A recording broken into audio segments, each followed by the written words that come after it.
Hello students, welcome to my desk. आज है date 2 सितंबर 2020।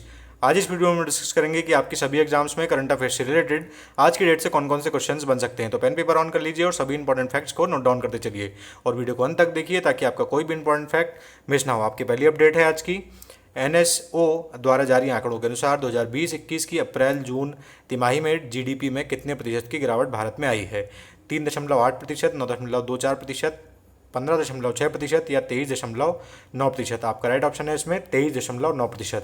देखिए, नेशनल स्टैटिकल ऑफिस के द्वारा जारी किए गए आंकड़ों से पता चलता है कि 2020-21 की अप्रैल जून तिमाही में जीडीपी में पिछली जनवरी और मार्च तिमाही में 3.1 वृद्धि के बजाय 23.9% की गिरावट आई है।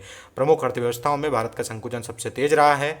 चीन ने जनवरी से मार्च तिमाही में संकुचन पोस्ट करने के बाद में अप्रैल जून तिमाही में 3.2 की वृद्धि के साथ में वापसी की है। वैश्विक स्तर पर भारत दूसरी तिमाही में ब्रिटेन के 20.4 के संकुचन के करीब है।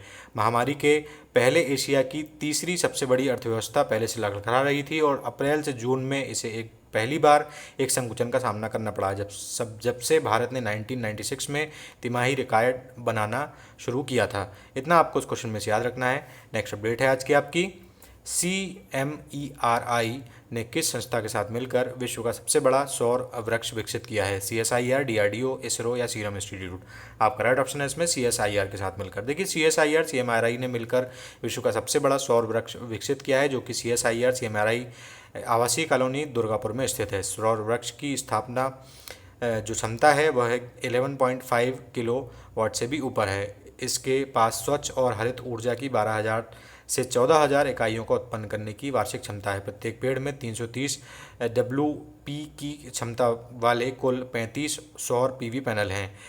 प्रत्येक सौर वृक्ष की कीमत लगभग 7.5 लाख होगी और इच्छुक MSME अपने व्यावसायिक मॉडल को किसानों के लिए प्रधानमंत्री किसान ऊर्जा सुरक्षा एवं उत्थान महाअभियान यानी कि PM कुसुम योजना के साथ में नवीनीकरणीय ऊर्जा आधारित ऊर्जा ग्रिड विकसित करने के लिए संरेखित कर सकते हैं।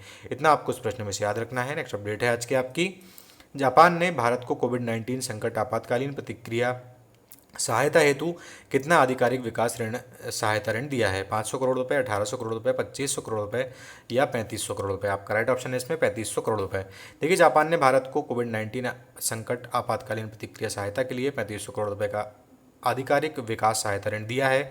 जापान अंतर्राष्ट्रीय सहयोग एजेंसी एक सरकारी एजेंसी है जो जापान सरकार के लिए आधिकारिक विकास सहायता का समन्वय करती है। इस कार्यक्रम के ऋण का उद्देश्य कोविड-19 से लड़ने में भारत के प्रयासों का समर्थन करना और भविष्य की महामारियों के प्रबंधन के लिए स्वास्थ्य प्रणाली तैयार करना है। भारत और जापान का 1958 से द्विपक्षीय विकास सहयोग का एक लंबा इतिहास रहा है। हालिया कदम भारत और जापान के बीच में रणनीतिक और वैश्विक साझेदारी को मजबूत करेगा।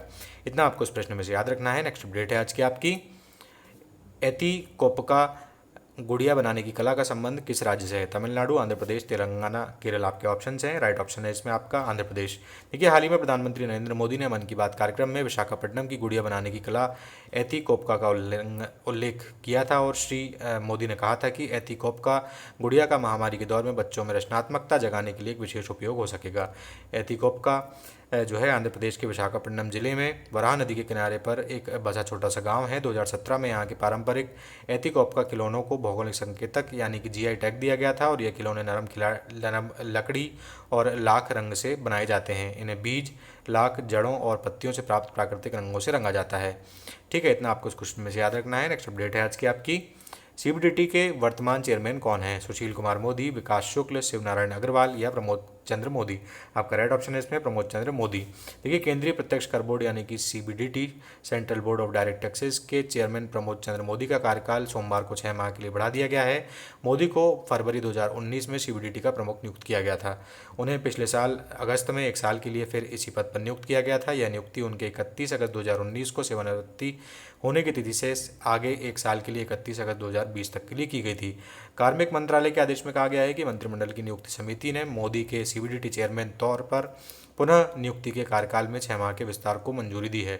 उनका यह विस्तार इस साल तक 1 सितंबर से 28 फरवरी 2021 के लिए होगा। CBDT का प्रमुख उसका चेयरमैन होता है और उसमें अधिक से अधिक 6 सदस्य हो सकते हैं। CBDT आयकर विभाग के लिए नीति, नियम और टैक्स बनाता है। ठीक है, इतना आपको इस क्वेश्चन में से याद रखना है। नेक्स्ट अपडेट है आज की आपकी। मॉस्को रूस में आयोजित की जा रही शंघाई सहयोग संगठन की बैठक में भारत की ओर से कौन भाग लेगा? नरेंद्र मोदी, निर्मला सीतारमण, राजनाथ सिंह या अजीत डोभाल? आपका राइट ऑप्शन है इसमें राजनाथ सिंह। देखिए, रक्षा मंत्री राजनाथ सिंह शंघाई सहयोग संगठन के एक अहम सम्मेलन में भाग लेने के लिए बुधवार को रूस जाएंगे और रक्षा मंत्रालय ने मंगलवार को ये जानकारी दी है। सम्मेलन में क्षेत्रीय सुरक्षा परिदृश्य और भू रणनीतिक घटनाक्रमों पर चर्चा हो सकती है। जून महीने के बाद सिंह की यह दूसरी रूस की यात्रा है। उन्होंने 24 जून को मॉस्को में विक्ट्री डे के परेड में भारत का प्रतिनिधित्व किया था, जो कि द्वितीय विश्व युद्ध में नाजी जर्मनी पर सोवियत संघ की जीत के 75 वर्ष पूरे होने के मौके पर आयोजित की गई थी। बात कर लेते हैं शंघाई सहयोग संगठन की, तो यूरेशिया का राजनीतिक, आर्थिक और सैनिक संगठन है। इसकी स्थापना 2001 में शंघाई में चीन, कजाकिस्तान, किर्गिस्तान, रूस, तजाकिस्तान और उज्बेकिस्तान के नेताओं ने मिलकर के की थी। इतना आपको इस प्रश्न में से याद रखना है। नेक्स्ट अपडेट है आज की आपकी। हाल ही में दिवंगत पुरुषोत्तम राय का संबंध किस क्षेत्र से था? खेल जगत, पत्रकारिता, चिकित्सा क्षेत्र या रंगकर्म? आपका राइट ऑप्शन है इसमें खेल जगत से। देखिए, वयोवृद्ध एथलेटिक्स कोच थे पुरुषोत्तम राय। इनका बेंगलोर में हार्ट अटैक के कारण अभी हाल ही में निधन हो गया है। उन्हें 29 अगस्त को आजीवन श्रेणी में प्रतिष्ठित द्रोणाचार्य पुरस्कार से सम्मानित किया जाना था। पूरे पुरस्कारों की श्रेणी जो है आपको पिछले वीडियोज़ में कवर कर दी गई है। अगर आप उन्हें देखना चाहते हैं तो आप उन्हें देख सकते हैं। पुरुषोत्तम ने ओलंपिक खिलाड़ी अश्विनी चनप्पा, मुरली कुट्टन, रोसा कुट्टी, प्रमीला अयप्पा और वंदना राव, जीजी परमिला और ईबी शैला इत्यादि एथलीट को ट्रेनिंग दी थी। पुरुषोत्तम राय ने 1987 की वर्ल्ड एथलेटिक्स चैंपियनशिप, 1999 के सेफ गेम्स और 1988 की Asian track and field championship के लिए भारतीय एथलेटिक्स टीम को भी ट्रेनिंग दी थी। इतना आपको इस प्रश्न में से याद रखना है। नेक्स्ट अपडेट है आज की आपकी। इनमें से किसने हाल ही में चुनाव आयुक्त का पदभार ग्रहण किया है? अजीत सक्सेना, तिग्मांशु तिवारी, राजीव कुमार या अशोक चक्रवर्ती? आपका राइट ऑप्शन है इसमें राजीव कुमार। देखिए, राजीव कुमार ने आज भारत के नए चुनाव आयुक्त के रूप में पदभार संभाल लिया है और इसके साथ ही श्री कुमार अब मुख्य चुनाव आयुक्त श्री सुनील अरोड़ा और चुनाव आयुक्त श्री सुशील चंद्रा के साथ में भारत निर्वाचन आयोग से जुड़ गए हैं। 19 फरवरी 1960 को जन्मे हैं श्री राजीव कुमार। 1984 बैच के भारतीय प्रशासनिक सेवा के अधिकारी हैं। 36 वर्षों से भी अधिक समय तक भारत सरकार को अपनी सेवाएं देने के दौरान श्री कुमार ने केंद्र के साथ साथ बिहार और झारखंड के अपने राज्य कैडर में विभिन्न मंत्रालयों में काम किया है। श्री कुमार फरवरी 2020 में भारत सरकार के वित्त सचिव के रूप में सेवानिवृत्त हुए थे और इसके बाद उन्हें 2 अप्रैल 2020 से सार्वजनिक उद्यम चयन बोर्ड के अध्यक्ष के रूप में नियुक्त किया गया था। वह 31 अगस्त 2020 को पदमुक्त होने तक इस पद पर कार्यरत रहे हैं। इतना आपको उस प्रश्न में से याद रखना है। नेक्स्ट अपडेट है आज की आपकी। मुस्तफ़ा मुजीब किस देश के प्रधानमंत्री हाल ही में बनाए गए हैं? लेबनान, इराक, सीरिया या जॉर्डन? आपका राइट ऑप्शन है इसमें लेबनान। देखिए, जर्मनी में लेबनान के राजदूत मुस्तफ़ा अदीब को लेबनान का नया प्रधानमंत्री नामित किया गया है। मुस्तफ़ा अदीब को देश के प्रमुख राजनीतिक दलों का समर्थन प्राप्त है, जिसमें साद अल हरीरी का राजनीतिक दल भी शामिल है, जो कि लेबनान का सबसे बड़ा सुन्नी राजनीतिक दल है। इससे पहले लेबनान के पूर्व प्रधानमंत्री हसन दियाब ने लेबनान की राजधानी बेरूत में एक शक्तिशाली विस्फोट के बाद में इस्तीफा दे दिया था, जिस विस्फोट के कारण लगभग 200 लोगों की मृत्यु हुई थी और 6000 लोग घायल हुए थे। लेबनानी अधिकारियों के अनुसार बेरूत बंदरगाह के वेयरहाउस में लगभग 2750 टन अमोनियम नाइट्रेट मौजूद था, जो कि विस्फोट का कारण बना। वर्तमान में मुस्तफ़ा अदीब की सरकार का गठन ऐसी परिस्थिति में हुआ है जब लेबनान एक गंभीर राजनीतिक और आर्थिक संकट का सामना कर रहा है। गंभीर आर्थिक स्थिति के कारण लेबनान पर अंतर्राष्ट्रीय ऋण का बोझ बढ़ा है। वर्तमान में उसकी कुल जीडीपी के 170% तक उसका कर्ज पहुंच गया है। संभवतः किसी देश के द्वारा लिया गया सबसे बड़ा अंतर्राष्ट्रीय ऋण है। इतना आपको इस प्रश्न में से याद रखना है। नेक्स्ट अपडेट है आज की आपकी। भारत के पूर्व राष्ट्रपति प्रणब मुखर्जी का हाल ही में निधन हुआ। वे भारत के कौन से नंबर के राष्ट्रपति थे? 10वें, 12वें, 13वें या 14वें? आपका राइट ऑप्शन है इसमें 13वें नंबर के। देखिए, पूर्व राष्ट्रपति प्रणब मुखर्जी का 31 अगस्त 2020 को निधन हो गया है। वे भारत के 13वें राष्ट्रपति थे। 2012 से लेकर 17 तक भारत के राष्ट्रपति रहे। लंबे समय से बीमार थे और कोमा में थे।